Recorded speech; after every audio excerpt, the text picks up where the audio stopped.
Itong si Eugene Calumbar, kilala mo, di ba? Yes, Mr. Chair. Kaibigan mo yon, am I right? Naging kasama ko po yun, Mr. Chair. Mahusay kumawak ng baril to eh. Tama, mali. Mahusay itong humawak ng baril. Ikaw ba ay marunong bumaril o hindi? Marunong po, Mr. Chair. Yung pala naman eh. Okay, meron kang kaibigan si Eugene, pati mo sabihin sa amin marunong bumaril to? Nag-isinungaling ka eh. We're gonna find out here. Yung mga tanong namin sa'yo, we're gonna find out. Dito po, meron kaming paraan para i-find out kung nagsasabi ka ng totoo o hindi. Itong si Colonel Garma, mas naniniwala ako dito ngayon. Ikaw, ngayon ka lang. Naiinis na ako sa iyo eh. Totoo yun. Para na akong si Batoy, naiinis na ako sa iyo eh. Ha? Okay. O siguro meron kang alam na naniniwala ka ba na ang pumatay kay Mayor Perez ay pulis din na katulad ng pagkakapatay kay Mayor Halili? Sa tingin ko po, sa mga ginamit, sa pagkilos, at higit sa lahat, yung pagkukubli ng katotohanan ng mismong mga gumawa na Task Force Perez at opisyales o PNP Los Baños, Your Honor. O meron ka bang nalalamang mga pulis na maaaring sila ang may kagagawa ng pagkakapatay? Base lang po sa aking pagsasaliksik, nung nagsalita po si Madam Garma, Your Honor, ay tinignan ko po ang video ng lumalabas na lalaki sa Shell Tanawan at tinignan ko kung anong pagkakahawig doon sa lumabas na video naman po na aligid sa Los Baños. At kung ituturo mo ngayon yan, may ituturo mo kung sino? Sa aking opinion po ay si Captain Albotra. Pakituro nyo nga po. Tumayo nga kayo, pakituro nyo kung siya. Nasa may dulo po ng aking kanan. Ayan, yan po ang pinaghihinalaan yung pumatay kay Mayor Perez. Iyon po yung nakikita ko base sa mga napanood ko at mga pinagbasihan ko po ng mga litrato, pagkilos at pagkakasabing po ni Madam Colonel Garma po, Your Honor. Ibig sabihin, ang pinakabatayan ninyo, Mr. Chair, ang pinakabatayan ninyo, yung binanggit ni Colonel Garma, yun ang pinakabatayan nyo. Yun po yung simula. Yun ang simula. Hanggang magsaliksik po tayo, Your Honor. Ano pa ang ilang batayan ninyo? Tinignan ko po yung, kung titignan nyo yung mga body build, yung kanyang shoulder. Meron po kayong kopya ng mga ganon? Meron po. Okay. Palagay ko yung po bang pinakita ni Congressman Fernandez, yung po ba yung mga pictures na yan? Opo. Pati na rin po yung mga klase ng relo, pati yung kanyang mga binte, Ayan. pagsuot ng cap, paglakad, mga baraso. Ito ba to? Ito ba? Ito ba? Yan. Yes, Your Honor. Pero sinasabi po ni Kapitan na hindi siya ito. Right? Kapitan, hindi ikaw to, no? Yes po, Mr. Chair. Hindi po ako yan, Mr. Chair. Hindi ikaw ito. Opo, Mr. Chair. Okay. Wala kang ganitong relos? Wala? Hindi ko po makita, Mr. Chair. Ito. Page. Pakita mo nga. Tignan natin kung mayroon. Page, can you... Yan, pakita mo. Yan, pakita mo. Yan. Ito. Kamukha mo to eh. O palagay ko, ginagaya mo lang si Alice Guo, meron kang double. Yan. Ito pakita mo. Pare, ito ano yung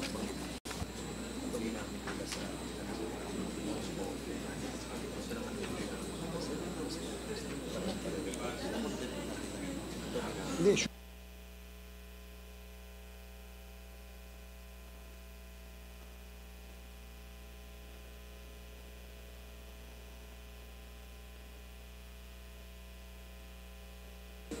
Yung yellow. So habang iniintay natin yan, matanong ko lang si Colonel Garma. Do you know Mr. Ray Solantes?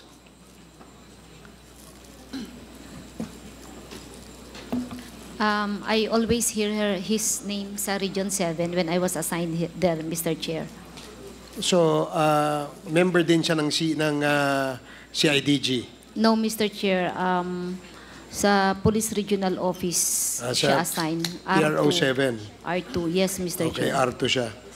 Okay, sige. Thank you. Thank you. So, si Mr. Captain Albotra, from Region 7, from Cebu City, nalipat ka sa Calamba, Laguna, tama? Tama po, Mr. Chair. Sinong kasama mong lumipat, na ilipat from PRO 7 to Calamba? Sino-sino ang mga kasama mo na inilipat? Si PO3 Eugene Kalumba tsaka PMS yata, SPO3 Miljen Bolandres po, Mr. Chair. So si Solantes kasama mo? Hindi po, Mr. Chair. Hindi mo kasama si Solantes nung nilipat ka from Cebu to Calamba? Hindi po, Mr. Chair. Sigurado ka? Opo, Mr. Chair. Okay, sige, salamat. Congressman Fernandez, please proceed. Congressman Abante. Okay, Colonel Garma, you said that in the killing of Mayor Halili, you mentioned the name Albotra. Why did you mention it? Why? Naalala ko pong sinabi niyo sa akin. Actually, Who wala naman said ako. it? Sino sabi? Kenneth Albotra po. Si Kenneth Albotra Yes, mismo. sir. Oh, Wala so you akong- know Kenneth Albotra. Yes, sir. When naging tao ko po yan sa Cebu City Police, nung nag-courtesy call po siya, in confidence siguro niya nasabi sa akin, na kwento niya. And of course, I'm the city director during that time. Yes. And wala pa akong sama ng loob yan kay Albotra po. Wala po. Actually, maayos naman po yung pagtrabaho niya during my time. And I treated him very well. So I think magsabi na lang po sana siya ng totoo para matapos na lang po. So ibig for the sabihin, peace of mind of everyone na lang po. when you met him, he was the one that told you the story. Opo, he volunteered out of Ano confidence. pong sinabi niya sa inyo? Ang sabi niya lang po is, ma'am, kami po yung nagtrabaho kay Halili. Oh. Paano po nakuha si Halili, si Mayor, taga saan? Binigay niyo po niya details. Sharpshooter po ang may gawa. Ganun po. O, Captain Albotra, iyo bang pinapatunayan itong sinabi ni Colonel Garma na mataas na official mo? O, nagkita ba kayo? Nabanggit mo sa kanya yung mga ganyang bagay? O nagsisinungaling si Colonel Garma at this point in time? At this point of time po, sorry po, nagsisinungaling po si Ma'am Garma, Mr. Chair. Nagsisinungaling si Colonel Garma? Yes po, Mr. Chair. Ikaw ang nagsasabi ng totoo. Yes po, Mr. Chair. Chairman, siguro tanungin natin, anybody from, Sergeant ba yun? SPO4 Solantes? Anybody from PNP can tell us kung saan naka-assign si Solantes during that time of the death of Tony Halili and Mayor Cesar Perez. We need to find out kung saan siya naka-assign. Is he also a part of the CIDG, Colonel Patay, during your time? No, Mr. Chair. Hindi siya naka-assign sa CIDG? No, Mr. Chair. Sa Colonel Petalio, sa Region 4, sa Laguna? Solantes? Wala pa akong maalala kung may ano, sir. Apelido. Wala kang maalala? Wala, So, hindi sure? Yes, sir. Hindi sure, sir. Can you kindly Check namin, sir. check it out? Yes, sir. No? General Acop, asan ba si General Acop? Ha? Okay, sige. We'll try to find it out. Thank you. Yeah, apparently Chairman. kasi, itong si PMS Reynaldo Solantes at saka si PMS Giroy are The sharpshooter. sharpshooters ng Philippine National Police. So, we'd like to find out kung saan sila na-assign noong mga panahon na yon. So, maybe we will ask the personnel to provide us that information. Yes, Congressman Paduano, and then Congressman Lord Dansuan, and then Congressman Keith Flores. Okay, thank you, Mr. Chairman. Follow up ko lang doon kay Captain Albutra.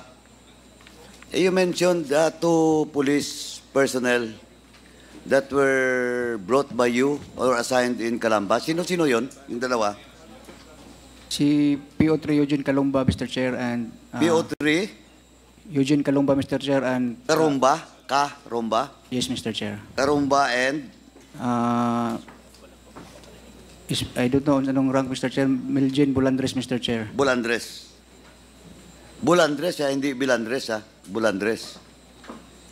Okay. Anyway, yung assignment ng dalawa, kasi ikaw, nung dumating ka doon, you were assigned doon sa DEO. Tama? O Calamba? Yes, Mr. Chair. Ang assignment ng dalawa? Doon din po, Mr. Chair. Doon din. The same date kayo pumasok? The same date din kayo kinancel yung assignment? Yes, Mr. Chair. Marami. Sandali, yes or no lang po? Yes, Mr. Chair. The same? Yes, Mr. Chair. So what a coincidence. Ano daw ang basis ng pag-relieve sa inyo at saka yung assignment nyo? But inassign kayo doon, then after few days, kinansila, then binalik kayo.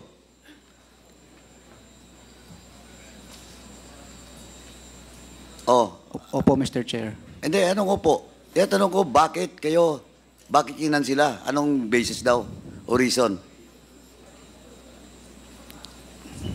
Si RD po ang... Who is that RD the time?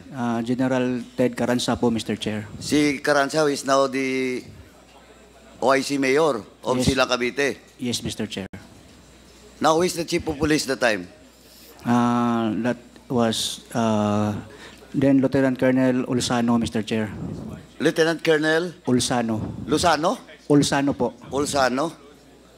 Anong klase yung Ulsano? Active ba ngayon yung Ulsano?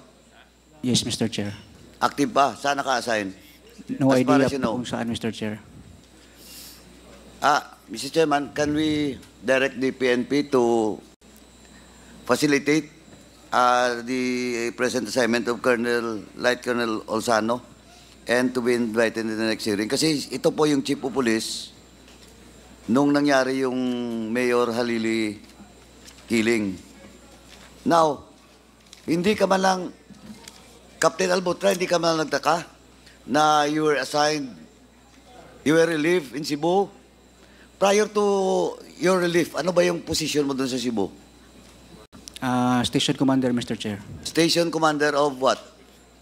Station 1, Mr. Chair. Station 1. That's 2018. Yes, Mr. Chair. Gaano ka katagal doon na Station 1 Commander?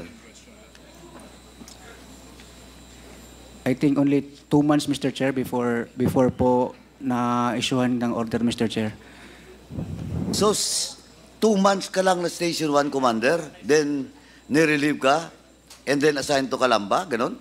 Then, kinansila ulit, binalik ka na naman sa Cebu? Opo, Mr. Chair. Yun po ang nangyari, Mr. Chair. O prior to Station 1, anong assignment mo? Sa Deputy Dumaguete Police Station po yata, Mr. Chair, sa Negros Oriental PPO, Mr. Chair. Anong posisyon mo doon sa Negros Oriental? Deputy Dumaguete Chief of Police, Mr. Chair. Dumaguete City mismo. Opo, Mr. Chair. Your rank the time is Lieutenant? O Kapitana? Major po, Mr. Chair. Major. Okay. So, deputy ka ng Dumaguete. Anong buwan yon ng 2018?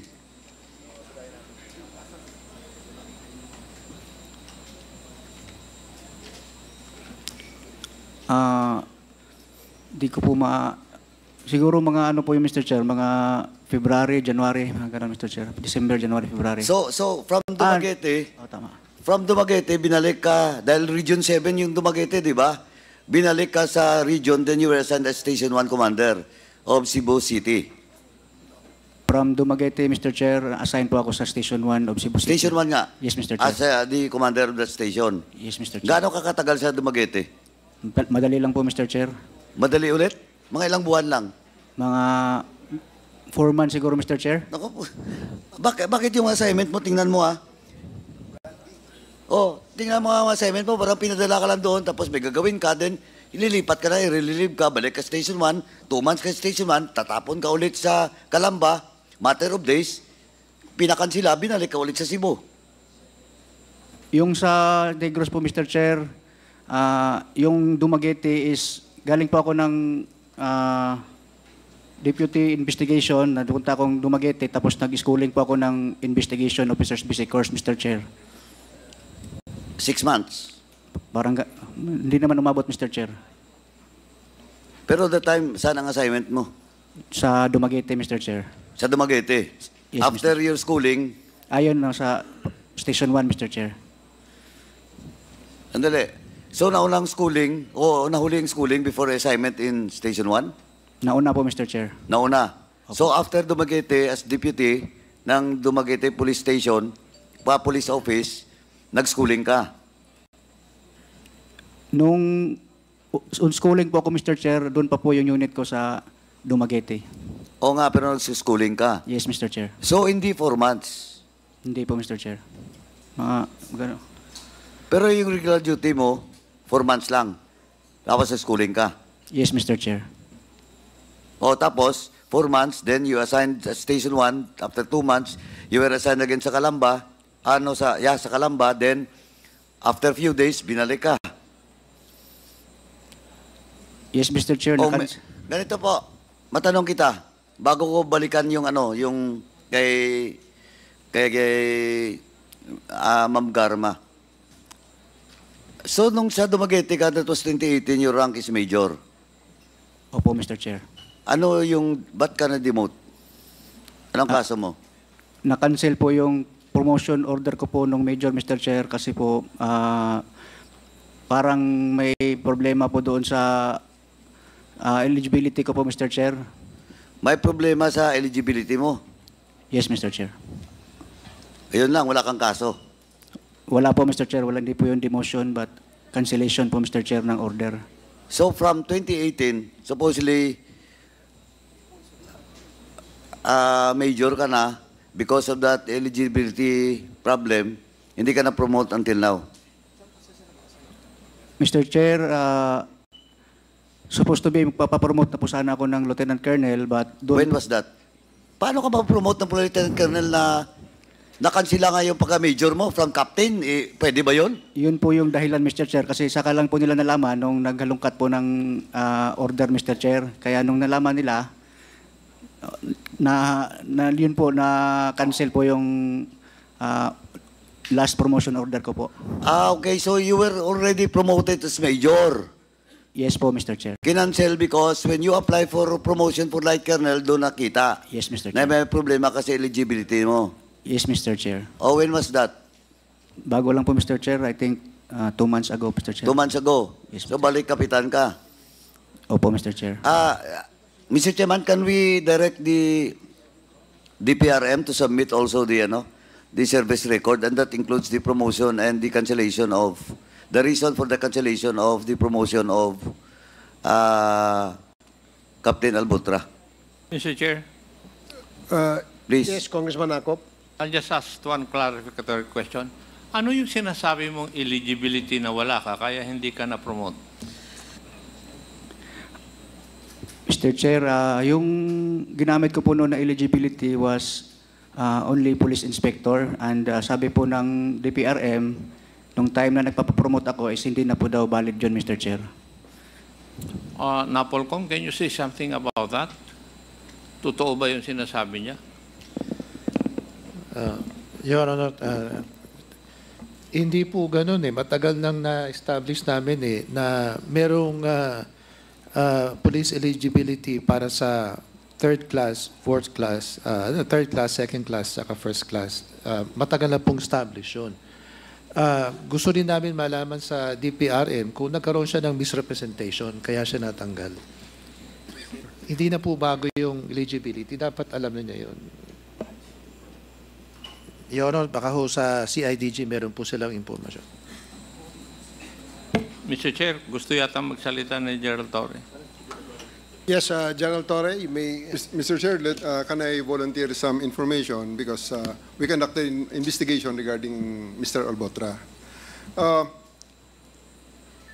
The reason why his promotion was cancelled is he used an inspector eligibility when he got promoted to chief inspector, up to the inspector eligibility for major, and then when he applied for promotion to lieutenant colonel, it was found out that he is not even eligible for major, so he was demoted to captain. The most proximate reason is that until 1992, that inspector eligibility is valid for up to chief inspector and superintendent. And then after that, because during the time the exams were given for inspector, senior inspector, chief inspector, and superintendent, senior superintendent. After 1992, NAPOLCOM changed the ruling that the inspector exam taken after that date is valid until superintendent. So, dun most probably ang naging oversight nung unang promotion sa major, kaya siya nakalusot sa major, even using that inspector exam dahil siya ay 2006, sir, invalid na yun. Hanggang 1992 lang, sir. Mr. Chair, may I continue? That's Mr. Presentation, sir, definitely. May I continue my questioning, Please Mr. Chair, please? Colonel Garma, Teka. itong si Captain Albotra was assigned in Region 7, correct? Relax. Yes, Your Honor. And he Mr. was Chair. only assigned briefly. Sa Region 7, sir? Yes. Medyo matagal na po yan sa Region 7 siya, Mr. But you Chair. have known him for quite some time. No, Mr. Chair, I only known him nung pong nag-courtesy call siya sa akin, tapos na-assign na siya sa Cebu City. Doon ko lang po siya nakilala. Okay. Captain Albotra, Hindi mo time, ha? na-assign ka sa with the indulgence of Congressman Paduano, please. Ha? Ako po yung humihingi ng tawad sa iyo. Gusto ko lang ituloy ito eh. Captain Albotra, you were assigned in Region 7, am I right? Yes, Mr. Chair. Where in Region 7? Cebu City po, Mr. Chair. What was your position in Region 7? I've been the Station 1, Station 6. You have a... Are you a Cebuano? No, you're not. I am from Southern Leyte, Mr. Chair. From where? Southern Leyte, Mr. Chair. Southern Leyte. Yes po. You have a brother, am I right? Meron kang kapatid na lalaki, correct? Yes po, Mr. Chair. Involved sa drugs, am I right? Now, do not lie, you're under oath. You just tell us now. Meron kang kapatid na lalaki involved sa drugs, am I right? Wala po akong kapatid na lalaki na involved sa drugs, Mr. Chair. Wala. Are you sure? Sigurado ka? Because we're gonna find out. We are going to find out. Kung Wala pa akong- sinungaling ka ngayon, I will cite you in contempt right now. Wala pa akong kapatid, Mr. Chair, na involved sa drugs. Are you sure? Because we're gonna find out. Yes, Mr. Chair. Now, ang rinig ko, magaling ka sa baril eh. Magaling ka sa baril. Alam nyo, Captain, bilib ako sa magaling bumaril. Alam nyo, lahat ng mga pelikula sa Netflix na sniper, napanood ko. Yung isang araw kamukha mo eh. Oo, totoo yun. Mukha kang artista eh. Bilib ako sa marunong humawak ng baril. Totoo yan, di ba? O, di ba bilib ka rin marunong humawak ng baril? Bilib ka rin doon, di ba? Yes, Mr. Chair. Oh,